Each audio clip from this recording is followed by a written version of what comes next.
Ako si Edgar, 7 years ng bus crew. Mahirap pero lumalaban sa hamon ng buhay. Sa mga pasahero po namin, maraming salamat po sa walang sawang pagtangkilik sa aming transportasyon.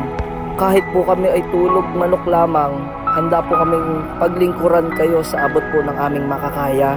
Bilang bus crew, hindi po madaling makonduktor dahil nandiyan po ang kaakibat na aksidente at may mapapaaway pa po sa daan.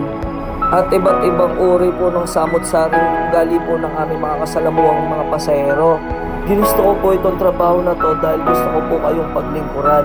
Sa simpleng salamat, nakakataba po ng puso at nakakawala po ng pagod. Sinasakripisyo ko po itong trabaho na to para sa inyong lahat at para na din sa aking pamilya. Tiyaga, sipag at dasal lang para sa aking araw-araw na pagbangon. Konting tiis lang, aayon din sa atin ang panahon.